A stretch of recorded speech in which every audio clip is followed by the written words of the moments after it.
ចាប់ផ្ដើមខ្ញុំសូមជម្រាបសួរដល់លោកគ្រូអ្នកគ្រូនិងមិត្តភក្តិទាំងអស់គ្នាដែលមានវត្តមាននៅទីនេះនេះខ្ញុំឈ្មោះលោកនារ៉ារៀននៅថ្នាក់ទី6កនៅសាលាបឋមសិក្សាអរញ្ញសីថ្ងៃនេះខ្ញុំពិតជាមានកិត្តិយសណាស់ដែលបានមកប្រឡងប្រកួតអានអំណាចដែលមានចំណងជើងថា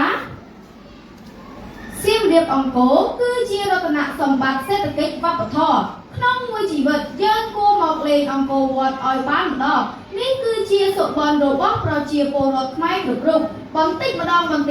ក្តីសុបិននេះកាន់តែរីកសាយភាយទៅពិភពលោកស្របពេលដែលកេរ្តិ៍ឈ្មោះនៃរមណីយដ្ឋានអង្គរកាន់តែល្បីល្បាញនៅលើឆាកអន្តរជាតិរមណីយដ្ឋានអង្គរដែលជាដួងព្រលឹងរបស់ខ្មែរគ្រប់រូបត្រូវបានចុះក្នុងបញ្ជីបេតិកភណ្ឌពិភពលោកនៃអង្គការ UNESCO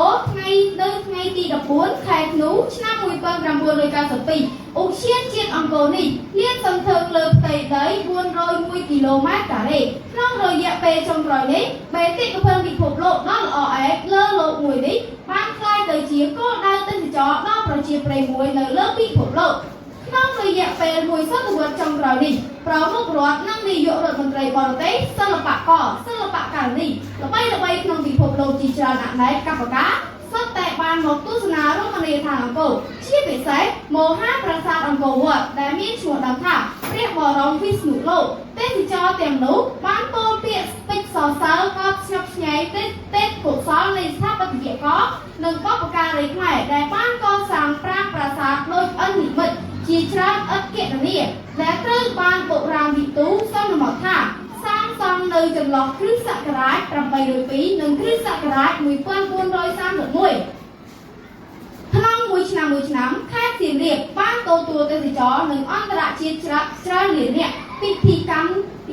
សកម្មភាពទេសចរនៅអតីតរាជធានីយសធរបុរៈបានចូលរួមចំណែកបង្កើនប្រាក់ចំណូលរាប់រយលានដុល្លារនិងបង្កើតការងារផ្ទាល់និងប្រយោជន៍ជាច្រើនលាននាក់សៀមរាបអង្គរត្រូវបានគេចាត់ទុកជាជំរកវប្បធម៌ប្រវត្តិសាស្ត្រនិងធម្មជាតិស្តុកស្តម្ភទេសភាពវប្បធម៌នៅតំបន់អង្គរដូចជាព្រៃឈើដូនតាកសិនបារាយសត្វមនុស្សជីវៈចម្រុះកុលាភិកលៈមានតម្លៃមិនអាចកាត់ថ្លៃបានក្នុងន័យវប្បធម៌ផងនិងសេដ្ឋកិច្ចផងដោយសារភាពប្រតិក្រឡាខាងលើនេះហើយទើបតំបន់អង្គរត្រូវបានគេហៅថាជារមណីយដ្ឋានមានជីវិតពេលខ្លះទីក្រុងសៀមរាបដ៏តូចច្រឡឹមដែលគ្របដណ្ដប់ដោយដើមឈើធំៗ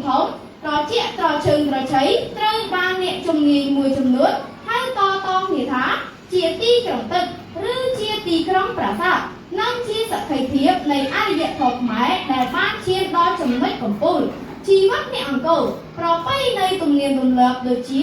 បុណ្យឆ្លងចេតិយកជប់កាត់សក់បង្កក់ឆ្មោះទេសមហាជាដកម្ហូបអាហារប្រពៃណីព្រមទាំងសម្ផស្សប្រាង្គប្រាសាទរូបចម្លាក់អប្សរាចម្រាក់លើ1000លើភ្នំមហេន្ទ្រពិតបាតុភូតសំអ្នករាត្រីលើកំពូលប្រាសាទអង្គរវត្តជីវិតបឹងទន្លេសាបឡាក់សុទ្ធសឹងតែជាកំណត់វប្បធម៌និងជាកេរមរតកដែលផ្ដល់ប្រាក់ចំណូលមិនចេះរីងស្ងួតខុសពីប្រាក់ចំណូលពីអណ្ដូងប្រេងកាតដែលអាចនឹងរីងស្ងួតនាពេលណាមួយអង្គរមិនមែនគ្រាន់តែជារមណីយដ្ឋានកម្សាន្តធម្មតាឡើយតាមពិតអង្គរគឺជាទីឋានសាសនាគោរពបូជាដ៏ស័ក្តិសិទ្ធិថ្មប្រាសាទចេះនិយាយព្រោះរូបចម្លាក់នៅលើជញ្ជាំងប្រាសាទសិលាចារឹកសុទ្ធតែរៀបរាប់ពីរឿងរ៉ាវរបស់ប្រជាជនខ្មែរនិងជាវណ្ណកម្មអក្សរសិល្ប៍នាបុរាណកាលកំណាព្យជាភាសាសំស្ក្រឹតចារលើសាលាចារឹកនៅសម័យអង្គរបានឈានដល់កម្រិតកំពូលលើពិភពលោកសិលាចារឹកទាំងនេះពិពណ៌នាពីអានុភាពនៃព្រះរាជាខ្មែរដែលទ្រង់រាជប្រកបដោយទស្សពិតរីធម៌និងតែងតែមានហារតីប្រកបទៅដោយមេត្តាករុណាមុទិតានិងឧបេក្ខា